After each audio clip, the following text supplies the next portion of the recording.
آپ فرمایا کرتے تھے کہ جمعہ کی رات قابل احترام ہے اور اس کا دن منور ہوتا ہے۔ اسے امام احمد بن حنبل اور طبرانی نے روایت کیا ہے۔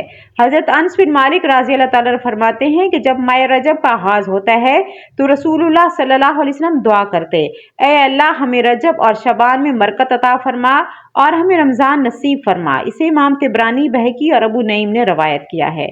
حضرت ابراہیم نخعی رحمۃ اللہ علیہ نے فرمایا ہے، بے شک رجب اللہ تعالیٰ کا مہینہ ہے۔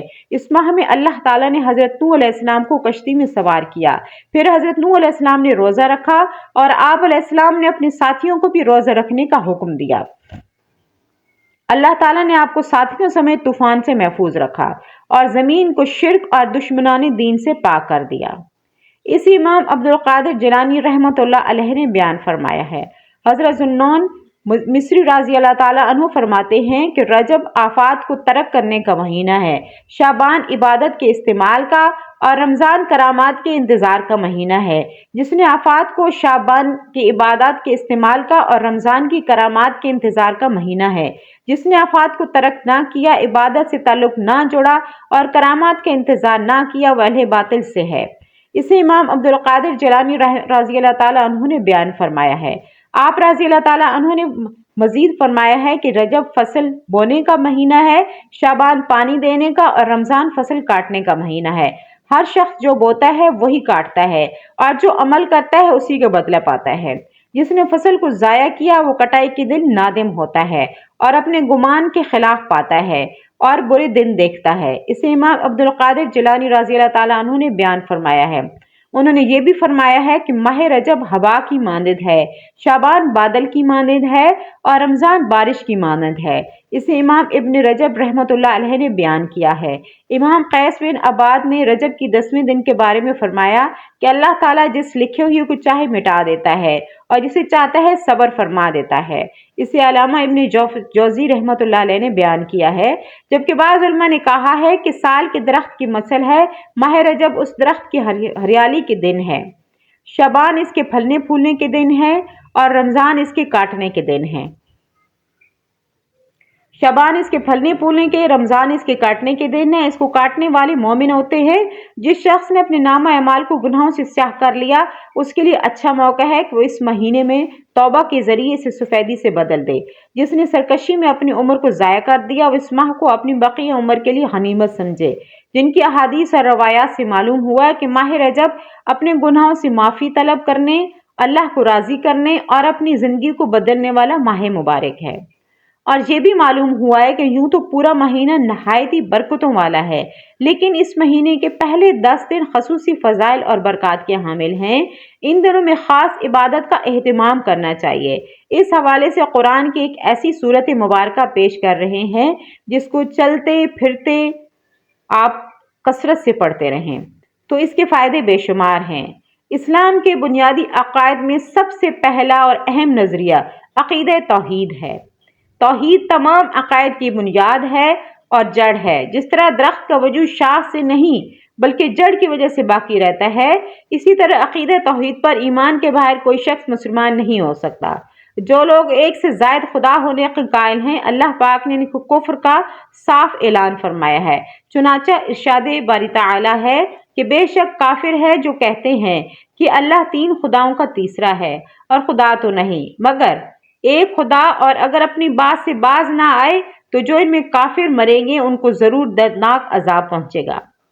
عقیدہ توحید انسان کے تمام تر اعمال، اخلاص اور اخلاق حسنہ کی قبولیت کا پہلا ذریعہ ہے۔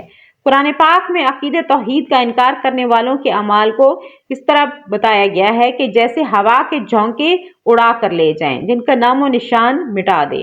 چنانچہ اللہ پاک کا فرمان ہے، اپنے رب کا انکار کرنے والوں کے اعمال راہ کی طرح ہوں گے جس پر آندھی کے دن میں تیز طوفان آ جائے اور وہ اپنی کمائیوں میں سے کسی شے پر بھی قادر نہ رہیں۔ یہی دور کی گمراہی ہے جس گمراہی میں اللہ تعالیٰ نے تمام انسانوں کو ایک اللہ کی راہ پر چلنے کا حکم دیا ہے۔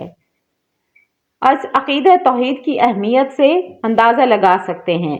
تمام آسمانی ادیان کی بنیاد توحید پر ہے۔ اللہ پاک نے ہر نبی رسول کو یہی پیغام دے کر بھیجا۔ ارشاد باری تعالیٰ ہے، ہم نے تم سے پہلے کوئی رسول نہیں بھیجا، ہم اسی کی طرف وحی فرماتے ہیں، میرے سوا کوئی معبود نہیں تو مجھ کو پوجو۔ خدا بس تنہا ہے۔ جب ایک شہر میں دو بادشاہ نہیں ہو سکتے کیونکہ ان میں سے ہر ایک دوسرے پر اپنی برتری اور اپنا غلبہ پسند کرتا ہے، کیونکہ بادشاہ اور حاکم ایسا ہی چاہتے ہیں، تو یہ بھی عالم کائنات ہے جو ایک شہر کی مانند ہے، کیسے دو خداؤں کے تحت ہو سکتا ہے؟ لہٰذا یہ ممکن راضی ہے کہ اس کی دی ہوئی، جبکہ اللہ پاک کی حیات عارضی نہیں، عطائی اور محدود بھی نہیں۔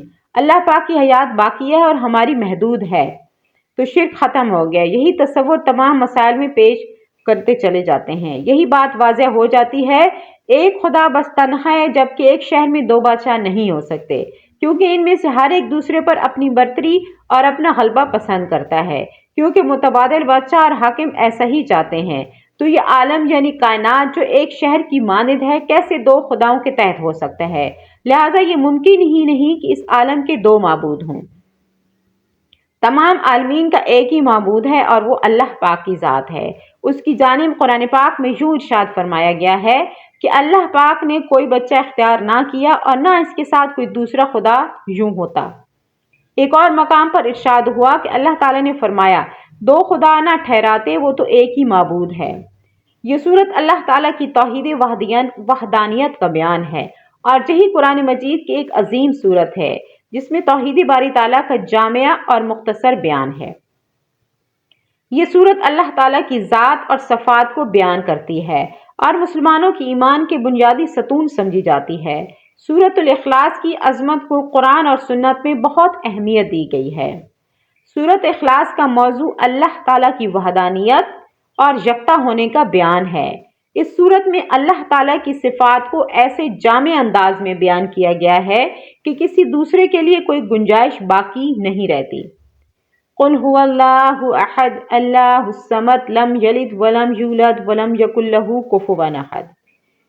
یہ قرآن مجید کی چھوٹی سورت ہے، اس کو سورت توحید بھی کہا جاتا ہے، جس میں اللہ تعالیٰ کی وحدانیت کا بہت زیادہ ذکر کیا گیا ہے۔ کہہ دیجئے کہ اللہ ایک ہے، اللہ بے نیاز ہے، وہ کسی چیز کا محتاج نہیں بلکہ ہر چیز اس کی محتاج ہے۔ اللہ نہ کسی کا باپ ہے نہ کسی کا بیٹا، اللہ کے مثل کوئی نہیں، ایک تہائی قرآن کے برابر ہے۔ یہ سورت یعنی سورہ اخلاص کو قرآن کا تہائی حصہ قرار دیا گیا ہے، اس کی عظمت اور جامعین کو ظاہر کرتا ہے۔ نبی کریم صلی اللہ علیہ وسلم نے فرمایا، کیا تم میں سے کوئی یہ پسند نہیں کہ وہ کہے ایک تہائی رات سورہ اخلاص ایک تہائی کے برابر ہے؟ بحوالہ صحیح بخاری اور صحیح مسلم۔ جنت کی بشارت۔ سورہ اخلاص کو محبت اور دل کی گہرائی سے پڑھنے والے کے لیے جنت کی بشارت دی گئی ہے۔ رسول اللہ صلی اللہ علیہ وآلہ وسلم نے ایک صحابی کے بارے میں فرمایا کہ ان سے کہو کہ اللہ سے محبت رکھنے کی وجہ سے اللہ رب العزت نے ان کے لیے جنت واجب کر دی ہے۔ بحوالہ صحیح بخاری۔ گناہوں کی معافی۔ رسول اللہ صلی اللہ علیہ وسلم نے فرمایا، جو شخص دن میں 100 مرتبہ سورہ اخلاص پڑھے، اس کے 50 سال کے گناہ معاف ہو جائیں گے۔ اللہ کی محبت میں۔ نبی اکرم صلی اللہ علیہ وسلم نے فرمایا، جو شخص سورہ اخلاص کو محبت کے ساتھ پڑھتا ہے، اللہ بھی اس سے محبت کرتا ہے۔ ایمان کی سلامتی۔ رسول اللہ صلی اللہ علیہ وآلہ وسلم نے فرمایا، جو شخص صبح اور شام 3 مرتبہ سورہ اخلاص پڑھے، اللہ اسے موت کے وقت ایمان کی حفاظت فرمائے گا۔ شفا۔ نبی کریم صلی اللہ علیہ وآلہ وسلم نے فرمایا، جب تم میں سے کسی کو کوئی تکلیف ہو تو سورہ اخلاص، سورہ فلق، سورہ ناس کو 3 بار پڑھ کر اپنے جسم پر پھونک دیں۔ بحوالہ سنن ابو داؤد۔ شیطان سے بچاؤ۔ رسول اللہ صلی اللہ علیہ وسلم نے فرمایا، رات کو سونے سے پہلے سورہ اخلاص، سورہ فلق، سورہ ناس کو 3 بار پڑھو، یہ تمہیں شیطان سے محفوظ رکھیں گے۔ بحوالہ صحیح بخاری۔ رزق میں برکت۔ سورہ اخلاص کو روزانہ پڑھنے سے رزق میں برکت اور زندگی میں آسانی پیدا ہوتی ہے۔ یہ مومن کے لیے دنیاوی اور اخروی کامیابی کا ذریعہ بنتی ہے۔ سورہ اخلاص اللہ کی وحدانیت کا بہترین بیان ہے۔ یہ سورت ایمان کی بنیاد، دعا کا ذریعہ اور جنت کا راستہ ہے۔ اللہ تعالی ہمیں سورہ اخلاص کی برکت نصیب فرمائے اور اس کے ذریعے ہمارے ایمان کو مضبوط کرے۔ آمین یا رب العالمین۔ جزاک اللہ خیرن کثیرن۔ اللہ ہم سب کا حامی و ناصر و آمین۔ ناظرین ویڈیو پسند آئی ہے تو لائک کریں، شیئر کریں اور چینل کو سبسکرائب کریں۔